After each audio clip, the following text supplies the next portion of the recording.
The t-shirt slogan reads, "If I have to explain, you won't understand." Our marriage had grown toxic and I had had enough of the incessant bickering and arguing. In her mind I had lost my manhood and reminded me of it many times because I no longer possessed a business card that stated, Vice President in charge of plant operations. Management mandated a reduction in force due to budgetary cutbacks and opportunities for employment had been bleak for a man in his middle 50s. She knew it and didn't care. I'd supported her 2 failed attempts at an internet business, and after my outplacement funds had disappeared and my investments were deemed untouchable due to tax consequences, she was forced to return to work as, in her mind, a lowly legal secretary. "I'm out of here," I said in disgust. "If you don't hear from me within a year, one of 2 things have occurred. I've either committed suicide or I've found my place. In the meantime, you'll hear from our lawyer. He'll transfer everything to you including my investments, IRA, and pension." "You're joking," she said between roars of laughter. "Watch me," I groaned while fumbling through the closet in search of my soft luggage and motorcycle tank bag. "You're serious," she said as a tear came to her eye. "Yes, I am," I said with ever-growing anger. "I've had enough of you, this place, and this life. All you ever did was to take, and take, and take. It's all yours now and the attorney will make it legal." With the 2 pieces of luggage spread upon the floor, I went into the bedroom closet and selected a sufficient amount of clothing to last 7 days. I'd be traveling light, low drag, no strings, and no attachments. As I packed, she threw my riding boots at me, nearly hitting me in the head. "Take these with you as well," she said, tossing my expensive breast forms at me. "You thought that I didn't know about the contents of that tool cabinet. You should have been more careful. Brenda saw you prancing around in that rather unattractive floral robe. She told me all about how you would sit out on the patio, after I'd left for that stupid law firm, wearing it while you smoked your wretched cigarettes and sipped your morning coffee." She went back into the garage while I continued to pack. I heard boxes falling to the floor and cabinet doors and drawers slamming. "Barbara, what are you doing?" I demanded. "Looking for sex toys," she screamed. "They have to be here somewhere. If you dress like a woman, then you probably want to act like one in bed. There have to be some here somewhere." I left her with her rage. There hadn't been any sex toys. I knew that she wouldn't understand. I had simply worn the clothes and not acted out of fantasy to be a woman.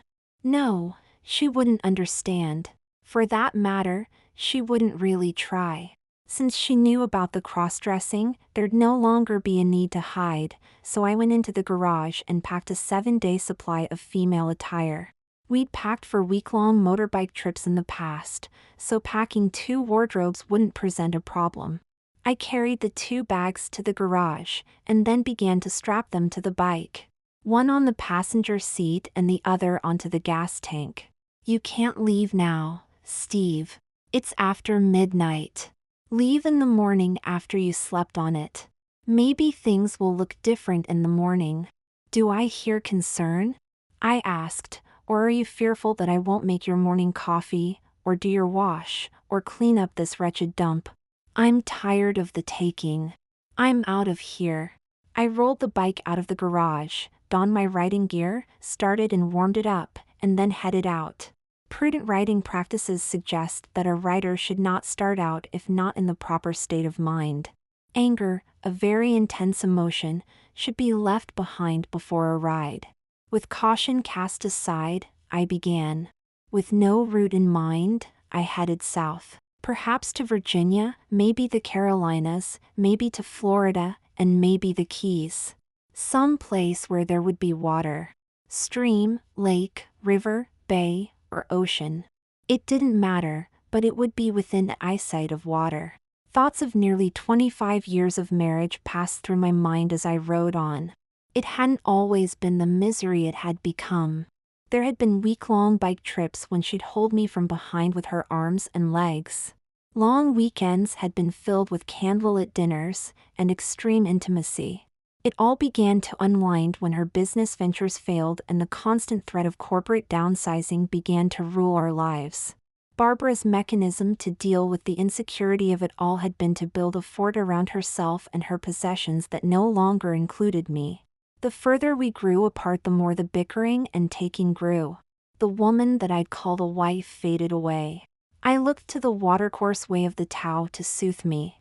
Despite my anger, it had to run its course. It had been bottled up too long, and my refusal to take it with me as my search for a better life began would destroy any chance of it. Near Alexandria, Virginia, I stopped for gas, a meal, and a cigarette. With no one to nag about my smoking, it would be all the more satisfying. Plus, if I chose to stop, it'd be my choice and not someone influencing me. The 20-year-old Harley droned on as we headed southwest on Route 66. I hadn't been on this section of road, or, for that matter, this section of the country since the bike had been new. Thoughts of a motel, the mansion located in Luray, Virginia, entered my mind. It hadn't been from nostalgia or memories of a happier time with her that I sought it out. The aura of the Old South and the Southern way captivated me. At Luray Caverns, the search began, and it didn't take long to find it. The circular drive lined with manicured shrubs outlined the route to the 3-story brick building with its white pillars and its divided light oak doors. I dismounted the bike and entered the lobby. It hadn't changed. The center-facing mahogany reception desk, the dining room to its left, the formal ballroom to its right, the game room down a flight of stairs, and the magnificent hand-carved railings of the grand staircase that ascended to the second floor, and the guest rooms 10 feet wide, carpeted, rising to a landing, and then curving to the left and right. "I'd like a room," I said to the petite middle-aged receptionist dressed in a Civil War-era costume with the name tag, May, pinned to it. "I stayed here 20 years ago while vacationing. Thank you and welcome back, sir," she answered in a melodic southern drawl. "Do you still serve dinner?" I asked while filling out the room documents. "Yes, we do. It's family style and we start seating at 7 o'clock. I'll put your name in the book." "Please do," I said with my luggage strewn about the floor of the room. Sleep came fast as I'd been awake for nearly 30 hours and had been writing for nearly 12. After a refreshing nap, I went down for dinner. Seated with 9 other diners, we faced plates of ham, turkey, chicken, roast beef, peas, corn, beets, string beans, and mashed potatoes. Strained conversation consisting mostly of "please pass the whatever," coupled with more sweet tea and more lemonade, echoed about the room. Waitresses dressed in Civil War costume replenished the rapidly emptying serving platters. "Excuse me, sir," a woman in her mid-30s asked. "Are you taking a motorcycle trip?" She had apparently made the assumption based on my riding boots and leathers. "Yes, I am," I said. "That sounds exciting," she said with a quiet clap of the hands. "Have you taken motorcycle trips in the past?" "Lots of times. My trips have taken me to the Keys, Maine, Canada, Atlantic Canada, and South Dakota. It's an interesting way to travel." Despite my present state of mind, I tried my best to be cheerful in my response to her questions. She meant well. "Do you stay in motels?" "At times," I said. "Sometimes I camp." She paused for a moment and looked at her spouse. "Honey, maybe we should learn to ride and take motorcycle vacations." "It's not as romantic as you might think," I cautioned. "The road can reach up and bite you." One time a truck passed me and the tire cap blew off. Metal from the cord and rubber bits pelted me.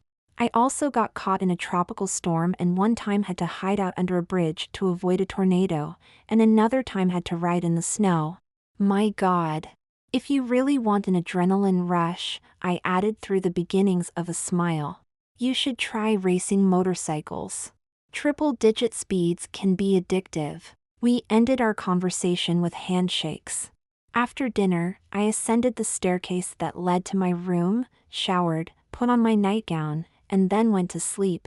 With a full tank of gas, an empty bladder, and a continental breakfast in my system, I continued south. The Weather Channel and the cloudy sky warned me that it would be a wet travel day. I doubted the rain would be occasional.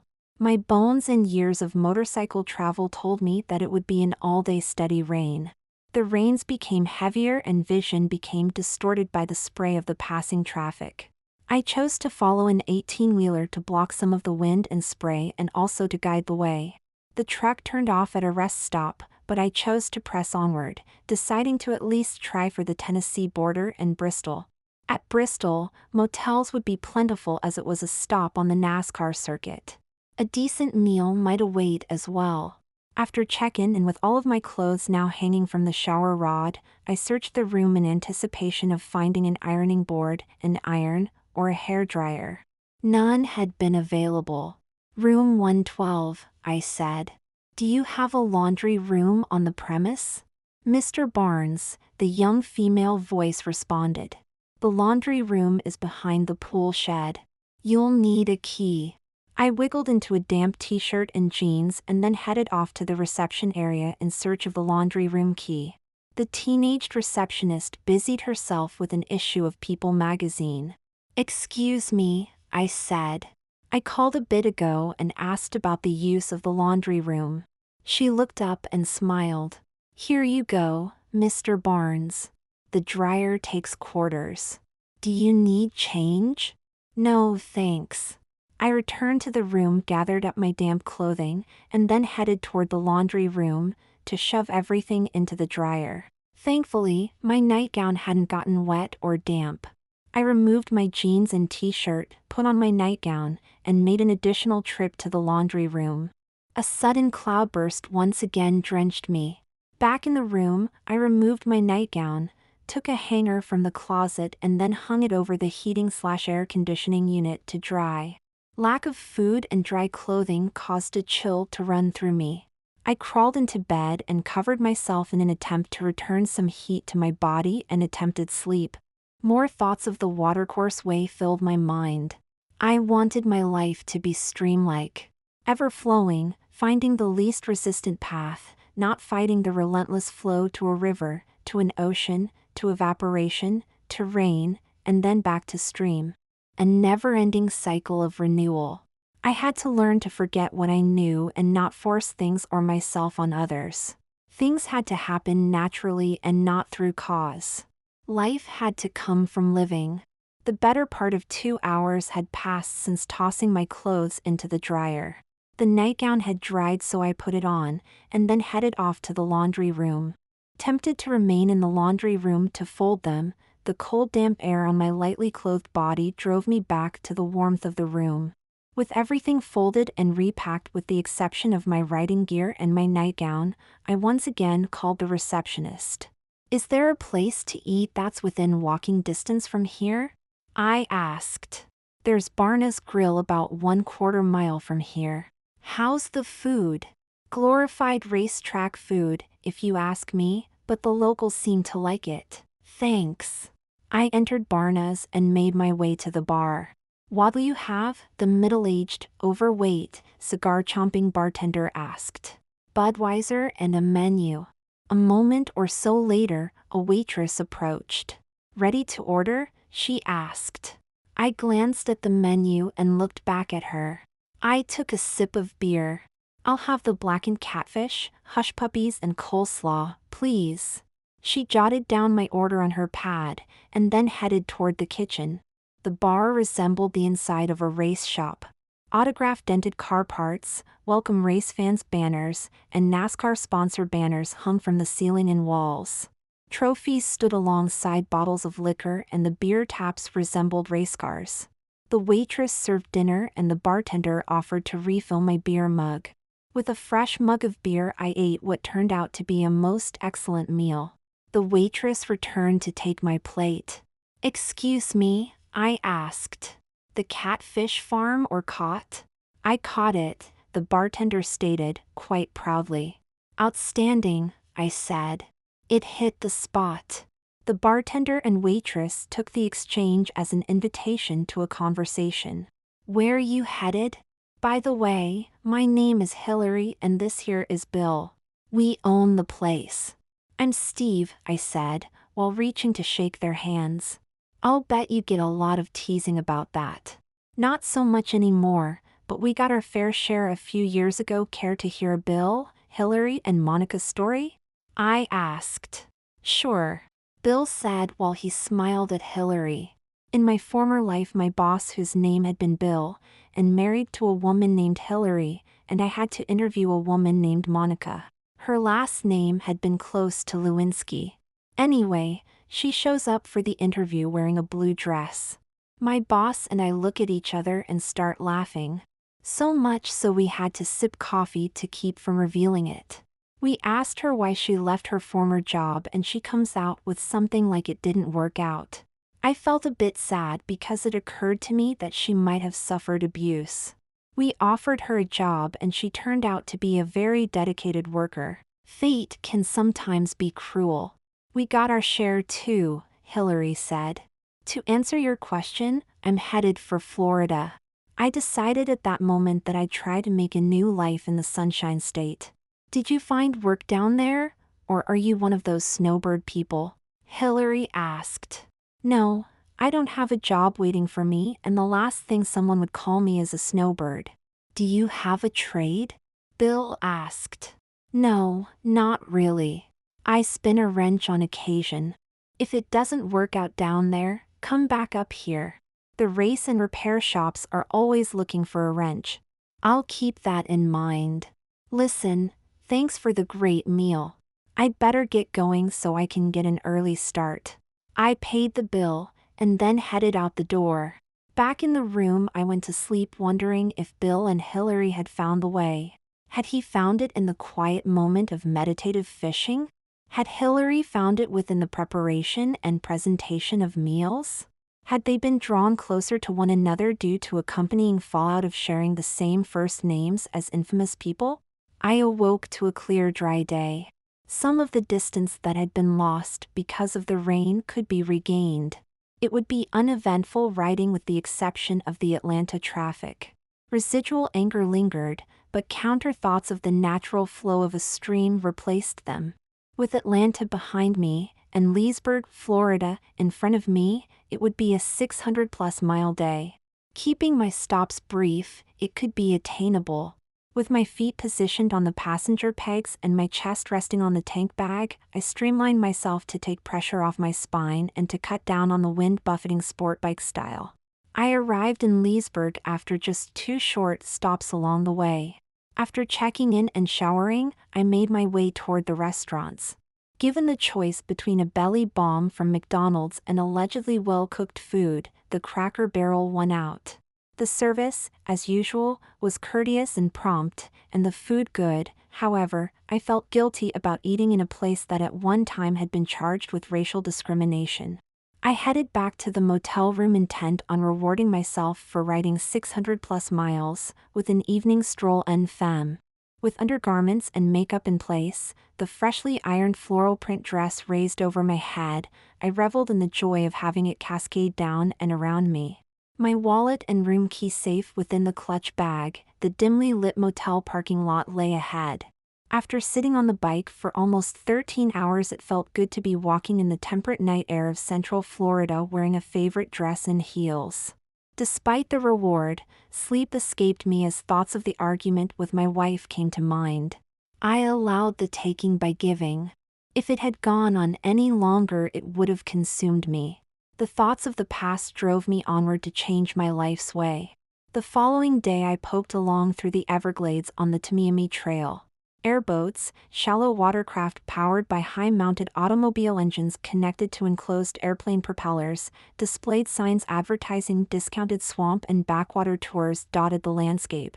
After traveling nearly 120 miles, a gas stop loomed. With the bike refueled, I headed inside to pay. The day had grown hot and my fluid level had become a priority, so I purchased 2 bottles of water. "Sir," I said to the proprietor while placing a $20 bill on the counter. "May I use your water hose to wet my shirt and bandana?" "Sure thing. Help yourself." "Where are you headed?" "Key West." "You better get a move on if you expect to get there today.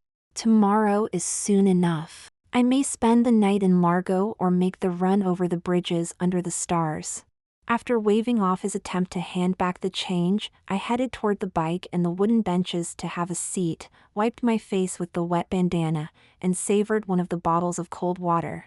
With my mind clear of thoughts of the argument and filled with my new life's way, I noticed a 20-something, dark-eyed, raven-haired, bronzed beauty dressed in well-worn riding gear approaching from the gas pumps. "Excuse me," she said. "You wouldn't happen to have a cigarette?" She and her BMW Airhead Boxer twin looked road-weary. "Did you ride here from Minnesota?"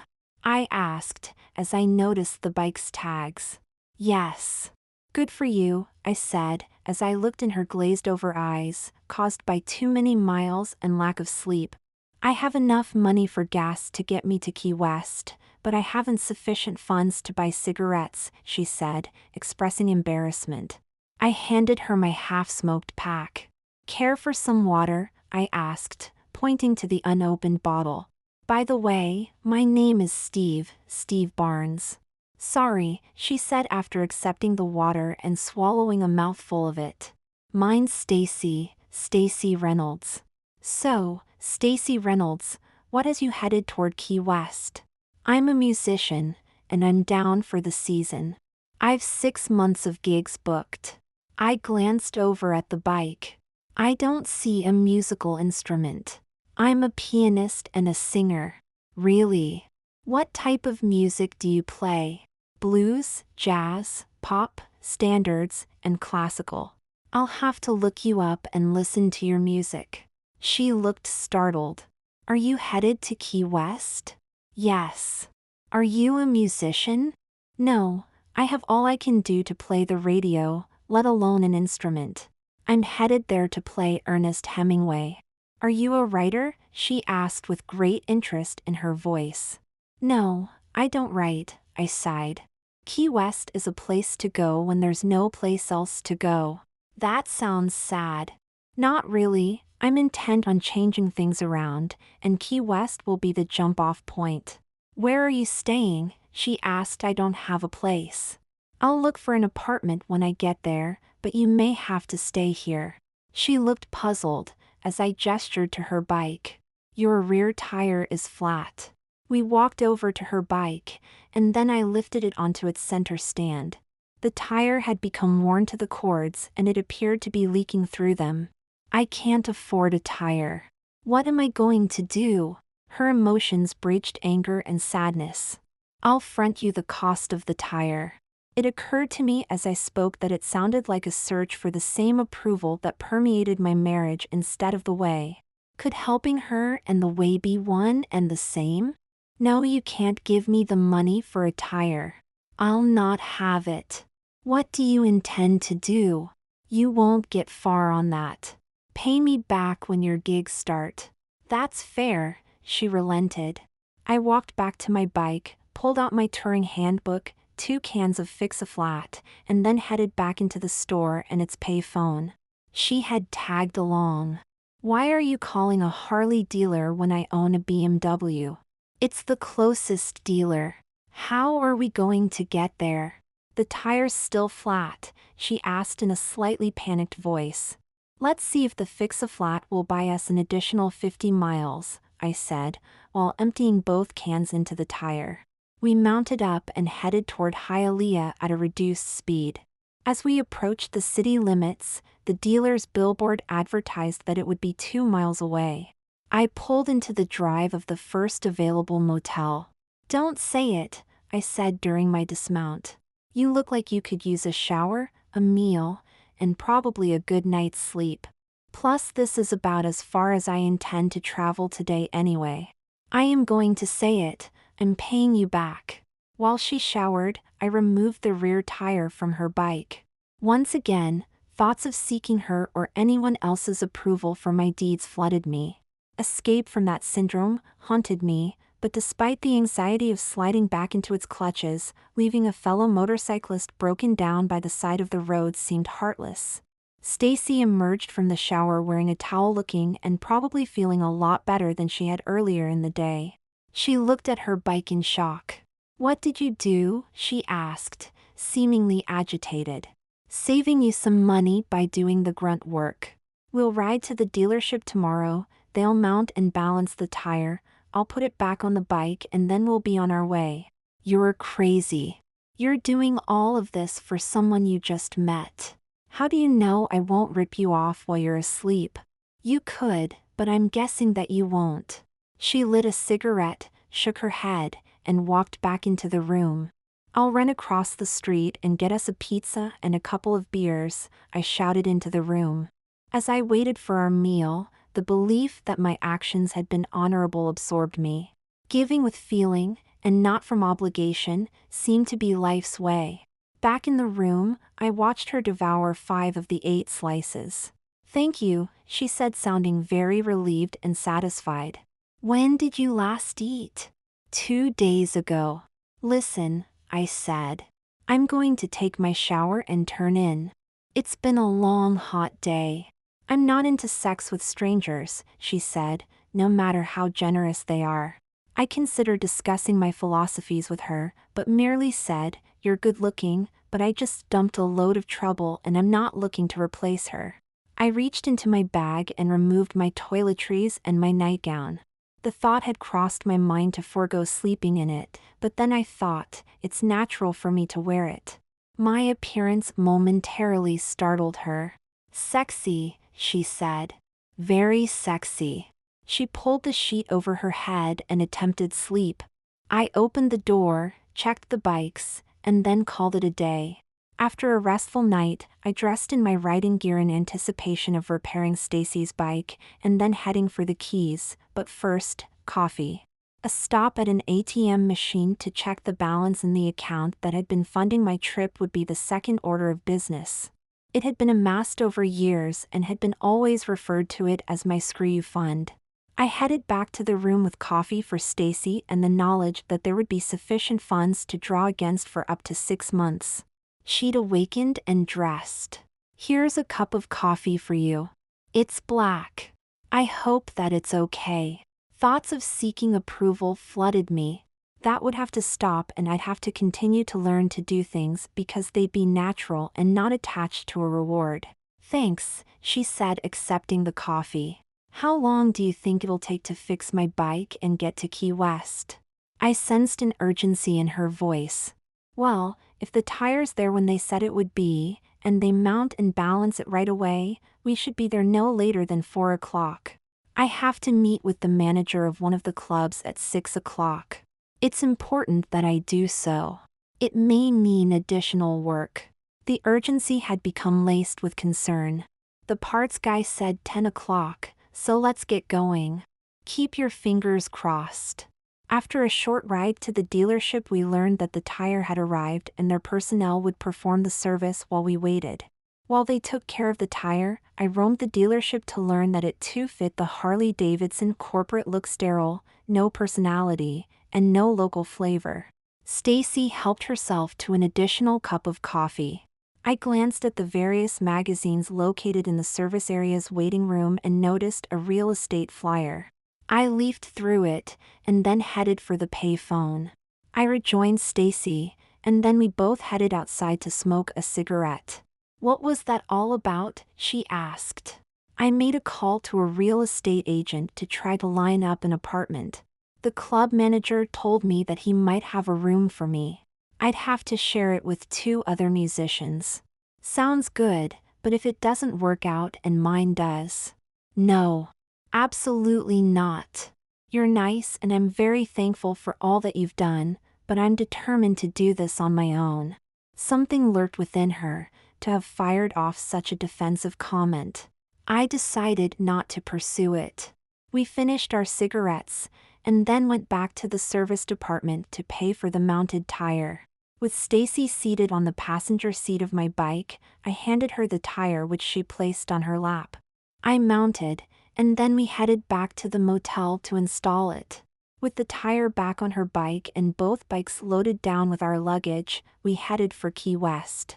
As we headed out over the bridges, I again thought of the natural cycle of stream, river, ocean, evaporation, and rain. Over and over the cycle played out. Would the ocean help me to evaporate to rain, and then start my life again? Stacy and I took turns leading. I watched how she rowed. It seemed mechanical and lacking in a flow. The Zen analogy of the horseman becoming one with the horse came to mind. Thoughts of her music came to mind as well. Did she merely play notes and sing words, or did it come from her heart and soul? We exchanged places midway over the 7-mile bridge. Who was I to comment on her writing and possibly her music? Her style was her style and natural for her. We arrived within our respective time frames and pulled into a motel parking lot to make a proper separation. With helmet in hand, she gave me a hug and a kiss on the cheek. "Good luck," I said. "Maybe I'll catch you in one of the clubs. You better show up. I haven't forgotten that I owe you money. You've got a deal." Stacy headed off to the club manager while I headed to the real estate office. The agent greeted me and the two of us went to the apartment. She explained that the building had been a converted motel and that all of the rooms had sufficiently outfitted kitchenettes, tables, chairs, bathrooms, and beds. Linen would be furnished, but it would be my responsibility to launder. Utilities would be included. I accepted it, and then we headed back to the office to sign a lease, write checks, and exchange idle chit-chat. With the short ride to the room behind me and a new life in front of me, I drew a glass of over-chlorinated tap water, and then sipped it while savoring my surroundings. My first order of business would be to unpack, shower, dress, and take a stroll. It would be a hike to Old Town and nightlife, but the ocean would be in sight and that's what mattered most. Dressed in a red and gold paisley dress, sandals, and a floppy sun hat, I made my way to the beach. Seated on a bench with the ocean waves breaking against the shore, my thoughts of a new life escaped me to be replaced with thoughts of nothing. It hadn't been meditation, but merely sitting quietly and doing nothing. My suspended state had been broken by the sound of a siren. Not having realized how long I'd sat on the bench, it had grown dark. My body felt refreshed and my mind felt relaxed. I walked back to the room and called it a day. My first priority the next morning would be to grocery shop and then look for mindless employment, perhaps as a grocery clerk, a deckhand on a fishing boat, or cleaning fish in a restaurant. I needed something where management wouldn't care what I wore on any given day. With groceries in hand, I headed toward the room. My path took me past one of the marinas. A help wanted sign had been nailed to one of the posts. I noticed a man working on one of the boats and headed toward him. "Excuse me," I said. "Is the position still available?" He looked toward me. "It's not a job for a woman. What do you know about boat engines?"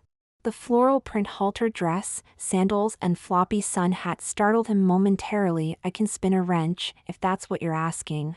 "Can you repair antique boat engines?" he asked. "I've got to get that old wooden boat docked over there running by tomorrow." Gesturing toward the boat that appeared to date back to the late 1920s or early 30s. "Tell you what. If I get it going, is the job mine?" "You'll work for nothing?" he asked.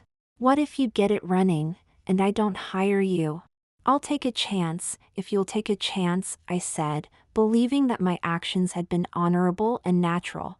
"Go ahead. The tools are in the shed. You going to work in that outfit? Clothes are clothes. Suit yourself. Do you have a cooler or something that I can put this in?" I waved my groceries in his direction. "In the shed. I'm Steve, by the way." "Walter," he said. I put down my bags and we shook hands. With tools in hand I boarded the boat. The cover had been lifted off the engine and it had been partly disassembled. I noticed boxes of parts scattered about the deck. The gauntlet had been dropped and picked up. Work at first progressed slowly, as I hadn't worked on 4-cylinder side valve engines since my teen years. Without the benefit of a shop manual or the source of the engine, I relied on generic knowledge, which hopefully hadn't left me. The person that had worked on the engine before me had removed the cylinder head and most of the intake and exhaust valves.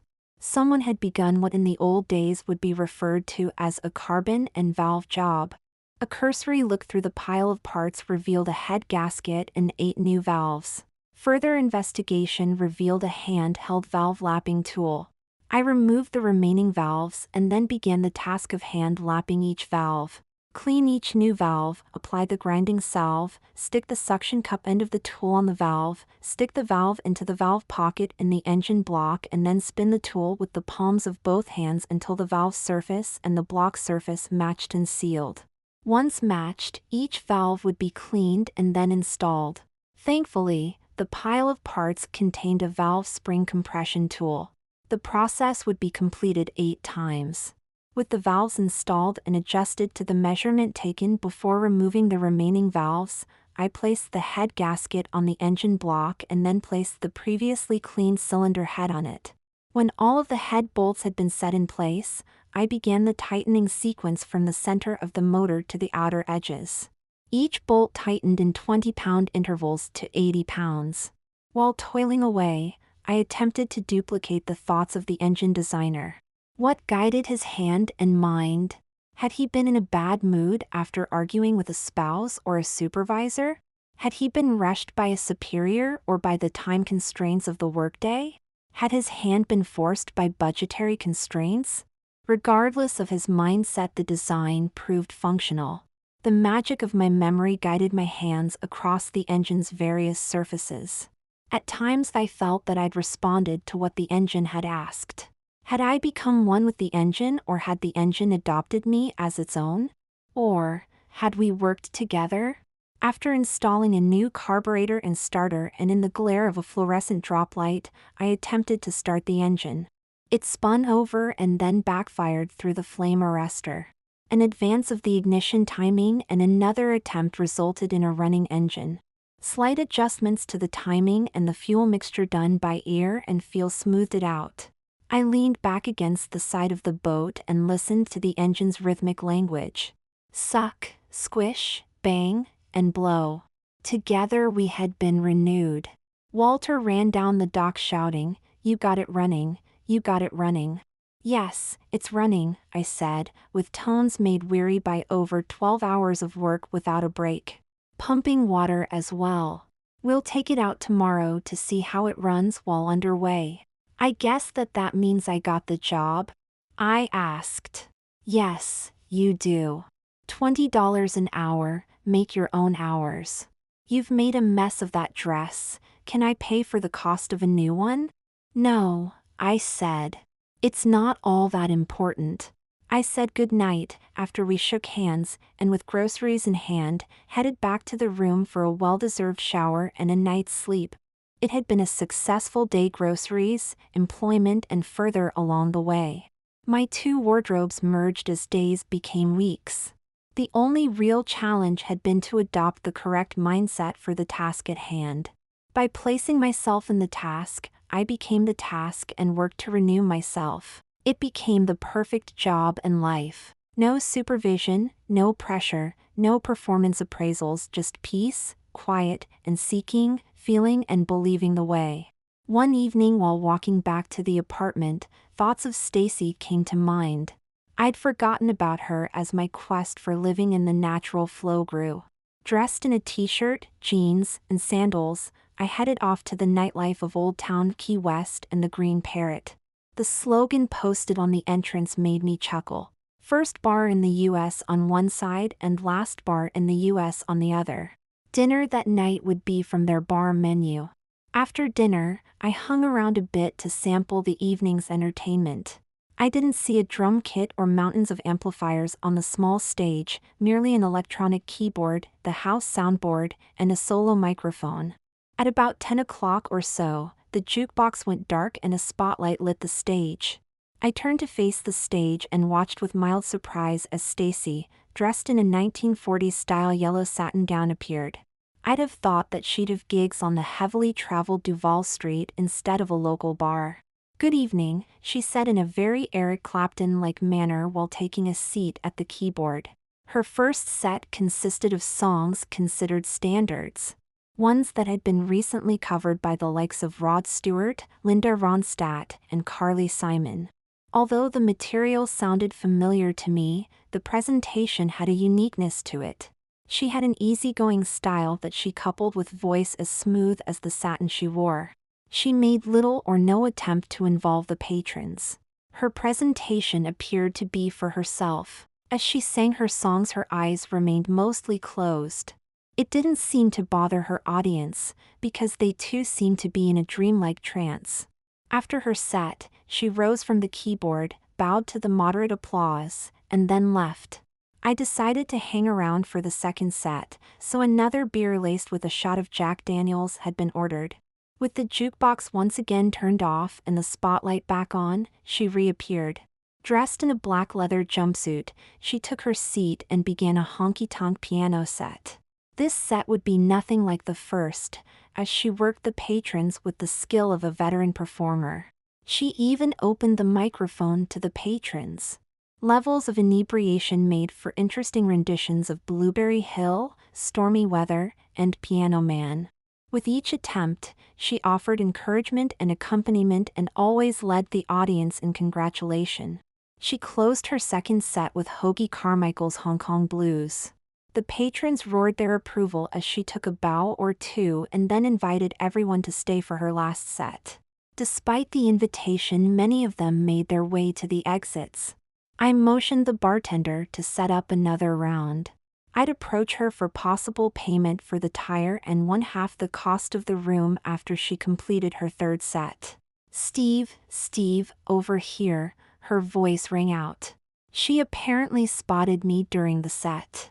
She greeted me with a hug and a kiss on the cheek. "Where've you been? I thought that I'd see you sooner rather than later. I have your money. Let's get together after my last set and get a bite to eat." "Wow, slow down. I've been working at one of the marinas. Seems that there is a need to repair antique boats down here. Are you having fun?" she asked, this time giving me a peck on the lips. "Yes, I am, but apparently not as much as you are." News got around town that I start slow and demure and then let her rip. Most people come for the second set. Do I dare ask what the third set is like? I lit her cigarette. It's a mix of the first two. I change the pacing a bit. It makes the people that stay settle down a bit. I try to send them home smiling and mellow. "I'll be back. It's time for my set." She blew me a kiss as she headed toward the stage and her keyboard. Midway through her third set, she started to play a riff. "Folks, I'd like to tell you a story about a person that I met during my trip here from Minnesota. I had no money, no charge cards, and a flat tire. With no questions or demands, he fronted me cigarettes, dinner, a room for the night, and the cost of the tire. Plus, he did most of the repair work himself. Tonight is the first time that I've seen him since my arrival, and I'd like to publicly thank him. Steve, stand up and take a bow." I reluctantly rose from my bar stool and waved to my fellow patrons as they applauded. She stopped playing, stood up, and applauded as well. "Thank you so very much," reverberated through the sound system. She took her seat and then began playing Carole King's "You've Got a Friend." Between the verses, she'd blow me a kiss to the delight of the patrons. Even in a moment of sincerity, she worked her audience. After the song, the patrons turned to me and applauded. "What would you like me to play, Steve?" she asked as the audience urged me on. I wrote a note on a napkin with a pen supplied by the bartender, who in turn gave it to one of the waitresses who delivered it. She looked at it and sighed. "Are you sure? It's kind of a sad song?" I nodded. She then began to play What's Become of the Broken Hearted. When the song ended, she addressed the patrons. "Would you like me to try and cheer him up?" Her question received applause. She began playing Love Is Like a Heat Wave. The intensity in her playing and singing surpassed what had gone before and did not go unnoticed. Cheers and applause greeted the end of the song. Everyone knew that she had asked me to make love. She ended the set with "Don't Smoke in Bed." After the set, she approached me, put her arms around my neck, and kissed me with a passion that I'd not felt in a long time. I returned her passion with mine. Let's get something to eat, she said, after our kiss. I'd better not. It's going to be a long day tomorrow. I've got to get a boat done. How about you coming over to the apartment tomorrow evening? I'll fix dinner for us, and then you can come back here and do your gig. I play at Kelly's Caribbean Bar and Grill tomorrow, but it doesn't start until 10 o'clock. After dinner, you can join me. Maybe. Let's have dinner, and then see what happens. I handed her my address on a napkin, we kissed, and then went our separate ways. After a day filled with rewiring running lights, I headed back to the apartment having purchased a fresh caught mahi-mahi and vegetables. As I prepared dinner, I thought of the Tao and references to food and the pain that a plant had to endure while another species ate it. We, as an eating society, caused wars and other distortions to the nature of things. It saddened me momentarily, but there wouldn't be much that I could do to try to change that order of things. The fish would be broiled when Stacy arrived. While waiting, I showered, shaved, and then put on a royal blue cocktail dress that had been recently bought. Before leaving the bath, I checked my appearance. It pleased me much more now than when my reflection wore men's suits, dockers, Oxford shirts, and blazers. Near 6 o'clock, Stacy arrived. Well, she said in mild surprise. I guess that it's more than a nightgown thing. It's a lot more than a nightgown thing. Do you want to talk about it? She said while taking a seat at the table. Sure, I said. But the real question is, do you want to hear about it? I wouldn't have asked if I didn't want to. I'll give you the short version, I said. I simply got to the point where I couldn't live my former life any longer. I hated what I'd become. On the surface, I'd been successful, up until downsizing. Great job, administrative assistant, company car, country club membership, wife, big house, cars, motorcycles, and timeshares. It all fell apart when the money stopped rolling in. The bickering between my wife and I became constant. Everything became my fault. Add to that, I couldn't look myself in the eye when I looked in the mirror. I started to believe my wife when she started to call me a failure. That doesn't explain the cross-dressing. I tried to become someone else. I tried the ponytail and the beard, but still saw the person that I grew to hate. I spoke without making eye contact. So you decided to cross-dress, and now you like yourself? I wish that it was as simple as that. I'm still waiting, she said with concern and encouragement. I started reading the works of Alan Watts. The Way of Zen, Tao, the Watercourse Way, and Taoism, Way Beyond Seeking, I said, as I began broiling the fish. So Zen and Tao caused you to start cross-dressing? She asked through laughter. No, not at all, I said defensively. Years ago, back in my college days, I dated a theater major. We'd arranged to have dinner after a production. While I waited for the performance to end, I looked around the costume storage room. An ornate Elizabethan costume caught my eye. My girlfriend asked if I would like to try it on. Thinking nothing of it, I agreed. She helped me put it on, and said I looked good in it. After looking at myself in the mirror, I agreed. You're still not telling me how all of this fits together. With the thought of that cross-dressing incident and memories of that pleasing image, I went out and bought a complete outfit. Skin out if you will. While I spoke, we took our seats at the table and began to eat our meal. With practice, I achieved a level of skill, and when I looked in the mirror, I liked what I saw. Over my life, I continued to dress off and on with the need to dress growing after I lost my job. The failure that I felt and presumed everyone else saw had disappeared. The more guilt about failure that I felt, the more and more I cross-dressed. At the same time, the more of Zen and Tao that I read led me to the point that I had to connect the person that I hated and the person that I created. You met both people. Well, I like them both, she said with a warm, inviting smile. I don't, so I'm working to be a whole person. Somewhere between what you see now and what you saw a couple of months ago will be the comfortable me. I try to emulate a stream and not fight what I feel and believe. I guess that this battle you fight explains the song that you requested last night, she said, expressing concern. Thank you for sharing. One day I'll share my story. I'd like that, I said, returning her affectionate smile with mine. We quietly dined on the simple meal of fish, vegetables, and breadsticks. Thank you for dinner, but I have to get going. I have to be at Kelly's by 8 o'clock. I'm opening for a touring band, so I have to go over my material with their manager. Will you be coming to the show? There'll be a cover, so I'll leave a pass at the door. Consider wearing something less formal though, she said, as she walked through the apartment doorway. See you later, I said, laughing. At 10 o'clock I appeared at the door of Kelly's. You're holding a pass for Steve Barnes? I asked. The bouncer/doorman looked in his book and then waved me past the line of patrons awaiting their turn at the door. He hadn't batted an eye at my appearance. With the anything-goes attitude of Key West, I'd been just another guy dressed in a skirt and blouse. With no seats available, I found a place along the wall after ordering one of the house beers laced with Jack Daniels. The master of ceremonies introduced Stacy to polite applause. She then began her 45-minute set. It had been nothing like what I experienced at the Green Parrot.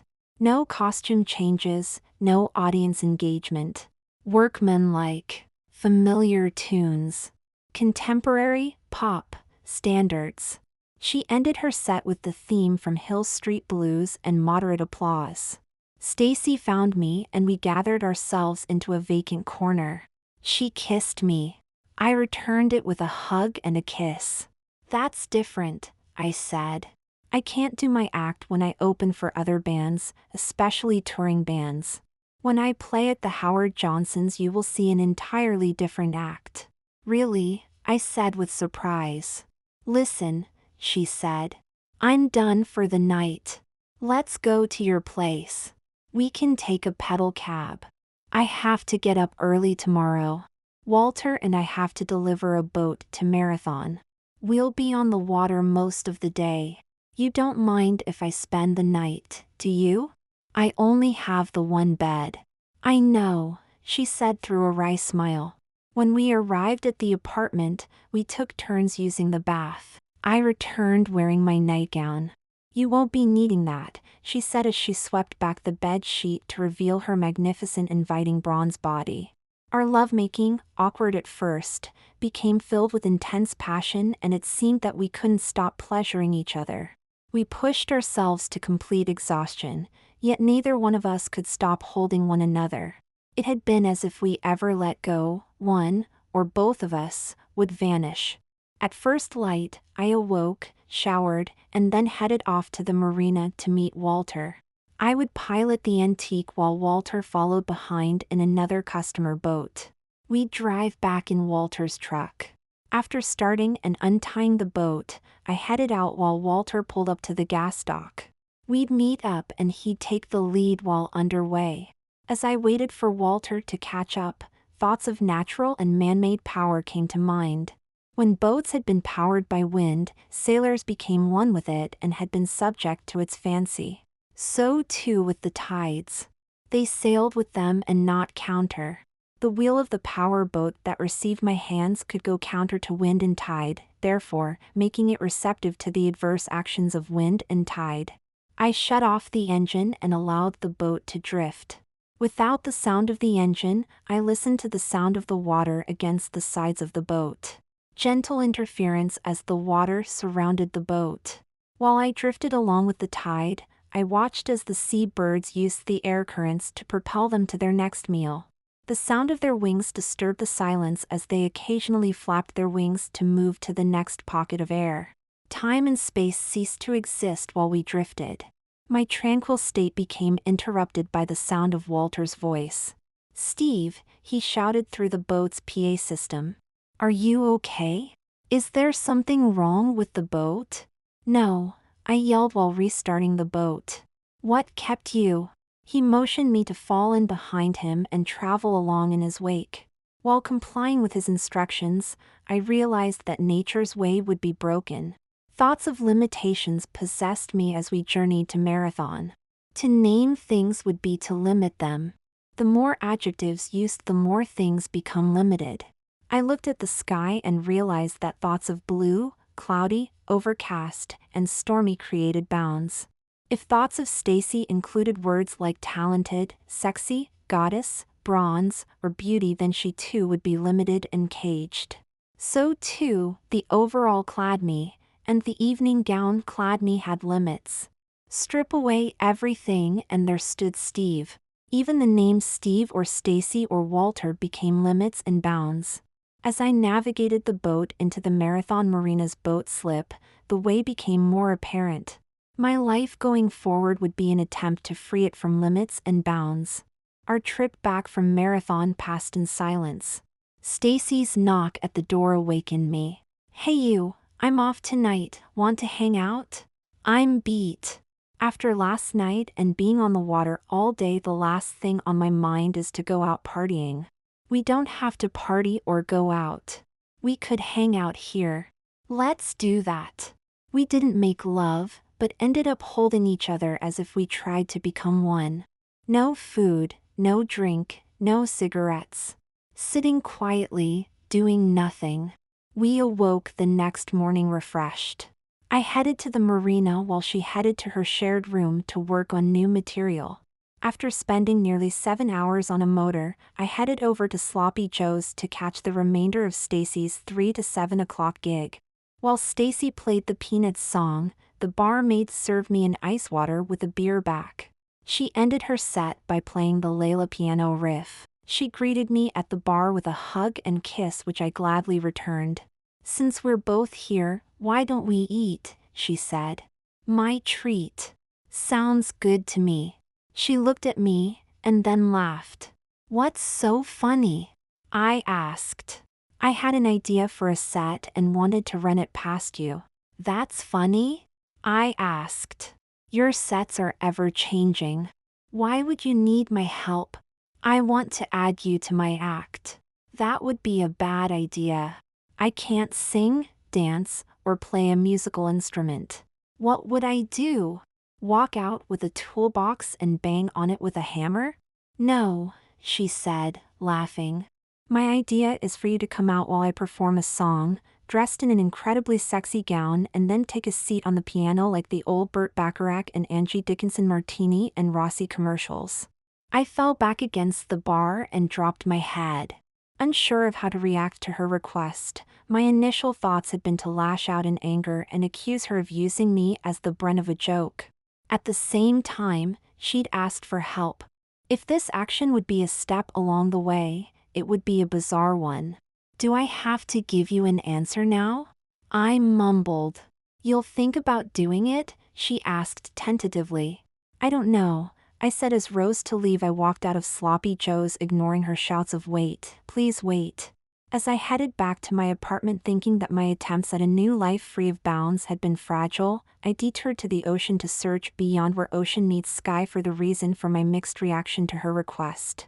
It occurred to me that my struggle with her request had been caused by limits and adjectives. The longer I clung to joining the two persons within me, the longer it took to join them. Understanding that there had been pleasure in my pain caused me to believe that holding things could spoil them. I'd have to let go. "Steve, could we talk?" Stacy asked when she found me at my apartment. "What about?" "Can I tell you something about me?" she asked, as I nodded. "My battle stems from believing that people want to consume me. I felt like that when you offered to help me. I thought that you'd be like everyone else, but you're not. At times I feel that you're so self-absorbed that the last thing that you'd want is me, and then there's other times when I want you to consume me." She began sobbing uncontrollably and fumbled her pack of cigarettes to the ground. I picked one up, lit it, and handed it to her. She drew deeply against it. "When I started to play the piano, my parents and teachers took my life away. I lived by the relentless tick of the metronome. Everything had been planned. They wanted me to go to Juilliard and give recitals at Carnegie Hall. Scale practice in the morning followed by the endless classes in classical music study. My only relief came from sneaking off to play at parties and the occasional club. The pressure became so intense that I had a breakdown. So, I ran away. I borrowed a friend's bike and left my parents' charge cards behind. I didn't want them to find me. I looked deep into her tear-filled walnut-colored eyes. The hardest thing in life is to let go. If you can do that, everything in life will unfold before you. I spend every moment struggling to let go. It's easy to say, but so hard to do. If you are willing, we could work together to let go. We held each other as we did when we made love. Time and space ceased to exist. Stacy spent the night in my bed, while I spent it in a wooden chair. I watched her sleep. It had been a restless one filled with the demons that drove her to what she defined as an independent life free from what she termed consumption. My night had been filled with thoughts of my next move. I recalled my words to my wife when I left her. If you don't hear from me within a year, I've either committed suicide or found my way. Suicide represented defeat, but finding my way represented hard work. I'd worked long and hard for others, yet never worked hard for myself. With new resolve and determination, I'd let go. You're awake, I said as I watched her shake off her restless sleep with arm and leg stretches. When do rehearsals start? What? She asked through residual signs of sleep. When do we start rehearsals for your set? I asked in matter-of-fact tones. You'll do it? She asked, as she sat up in bed with the bed sheet covering her breasts. I'll give it a try. You'll be fine. If it works out the way I intend, it'll be easy. Well then, where and when? I'll arrange it with the Howard Johnson's entertainment manager to use the piano in the ballroom. It's only used on Saturdays, so we'll have a day to rehearse. You won't need that much. Meet me in the ballroom at 8 o'clock tonight. She hopped out of bed and hugged and kissed me. We dressed and went our separate ways. I left the marina and headed toward the Howard Johnsons. She'd already arrived, and upon my entrance, she stopped her practice. She'd been playing I Go to Rio. We hugged each other. Okay, this is how it will happen, she said. You'll be standing off to the side, out of sight. When I give you the signal, you'll glide out onto the stage and lay across the piano and say, yeah, after the song, and then we'll face the audience. I'll then play the last song of the set, and then we'll take a bow and walk off. They'll be the last 2 songs of the night. What songs do you intend to use? Could it be a surprise? I nodded. The signal would be she throwing her head back and looking at the ceiling. We tried it a number of times, and it seemed to work to her satisfaction. No songs had been played, just scales and fills. Do I have your permission to pick a costume? She asked cautiously. Sure, I said. I spent the day of the performance wrestling with the ignition system of a mid-1930s ski boat and thoughts of the show. Without a talented bone in my body, visions of tripping and falling on my face while walking to the piano filled me. I headed over to the hotel and arrived at 6 o'clock thinking that this event would be another step along the way. Good, you're here, she said, as I walked into the ballroom. Meet Ginny. She's the makeup artist for the Key West Drama Festival. She'll do your makeup and help you with your costume. Don't worry, you'll be great, she said after a quick embrace. I followed Ginny into a storeroom and took a seat in the makeshift dressing room. A Merlot-colored chiffon dress hung from the door, and I presumed it to be the costume. As I sat in the chair wearing my briefs, Ginny began work.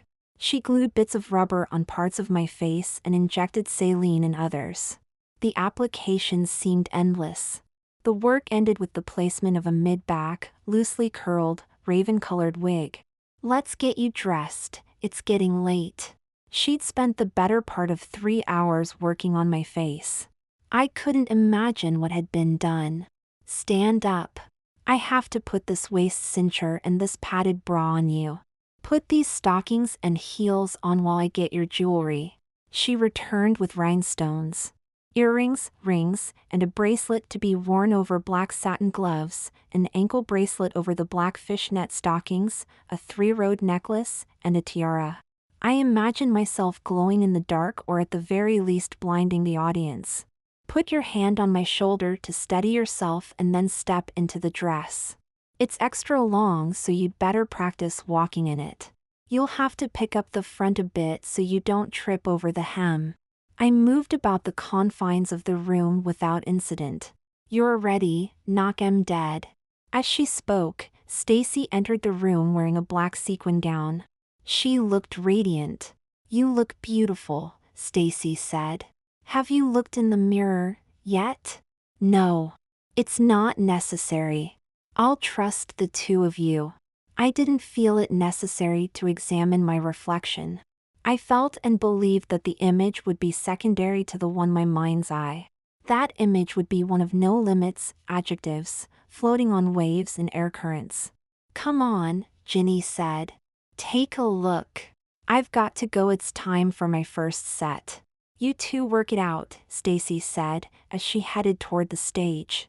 Okay, Ginny, let's go have a look at your handiwork, I said, as we made our way to the ladies' room. My thoughts had been to show appreciation to Ginny for her efforts. My reaction to the physical reflection would be a tribute to her. Once inside, she left me standing alone in front of the full-length mirror. The image reflected back was one of extreme beauty. I looked like nothing I'd ever seen. I appeared to have the look of Rita Hayworth, Ava Gardner, Angie Dickinson, and Elizabeth Taylor rolled into one. Each time my focus changed, I looked different. Well, what do you think? She said as she added her reflection to the mirror. You have magic in your hands. It's not in the hands, Steve, she asked, as we headed back to the room. Left alone in the dressing room, I became convinced that this act would be another step in letting go. Any significance to my actions would be limiting. I'd go with the flow. Stream-like. Between sets, Stacy came in to check on me. How's it going? You're not too uncomfortable? No. I said quietly. I've been dressed like this before. Little more jewelry than usual, but I'm quite content. I'm nervous, she sighed. We'll do it together. We'll be fine, I said while I hugged her. After the second set, she suggested that a cigarette would calm me. I declined it. Come on, it's time. We walked toward the makeshift stage. I held back out of sight while she walked up to the piano. Beneath the glare of the spotlight, she began her set. I had to pay attention due in part to not knowing the song she'd picked. The wait seemed endless. She began playing the tune Stage Fright. She gave me a quick nod that this would be the tune.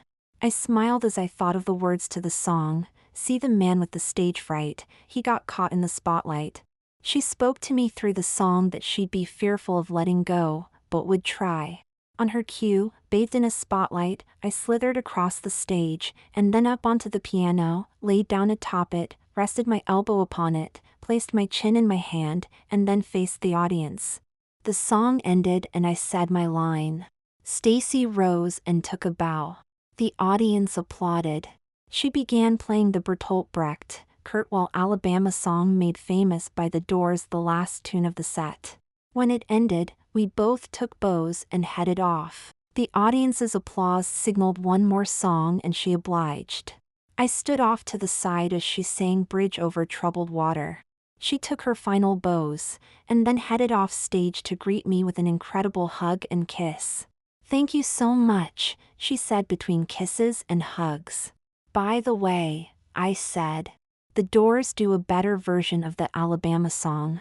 She punched me lightly, and then kissed me again. Let's get changed and head over to the Green Parrot for a drink. If you don't mind, I'd like to stay like this a little longer. We could have a drink here if that's okay. We kissed and held each other as we made our way to the bar. Ginny joined us and the three of us enjoyed a congratulatory drink. After helping us change out of our costumes, Ginny left while we headed back to the apartment. We made love as we had that very first time. Our lives in the Key West became joined. She found herself, and over time I became more comfortable in life's way. Clothing had lost its importance, and the only time that I'd wear anything feminine would be for the Saturday night gig. Stacy elected to stay after her 6 months of engagements. She developed a local following and had ample off-season gigs. I continued to work on the old boats and branched out to service more modern ones. One day as I worked, the sound of my name startled me. "Excuse me, are you Steve Barnes?" I looked up to see a police officer and a professionally dressed woman. "I'm Steve Barnes." "I'm Sheila Oakes, and I'm a private detective," she said while displaying her credentials. "Your wife engaged my firm to find you." "Well, you found me. What is it you want?" "Mrs. Barnes wanted my firm to determine if you were living or dead." I stood silent for a moment, torn between thoughts that my wife had a concern for my well-being and that she wanted my remaining assets. "How is she? Is she well?" I asked. "I wouldn't have that kind of information, Mr. Barnes. You can report to her that I'm alive." I managed through sudden hoarseness. "Add that I'll not be seeing her ever again. Let her know that I've found a new life for myself here. She asked that you sign these documents if and when we discovered your whereabouts," she said while reaching into her briefcase to remove a folder. I looked through the folder and discovered what I'd thought. Divorce papers and power of attorney over my remaining assets. I wiped a tear from my eyes. "Do you have a pen?" I asked. With a few strokes, Sheila Oakes' task had been completed. "Do me a favor?" "What would that be?" "Let her know that I'll remember the good times." "I'll do that," she said, as she accepted the signed documents and placed them back into her case. They walked off the dock, and with them the remainder of my former life. Done deal, thanks to Angela Rash, Lori Satori, and a select group of others for helping me along the way.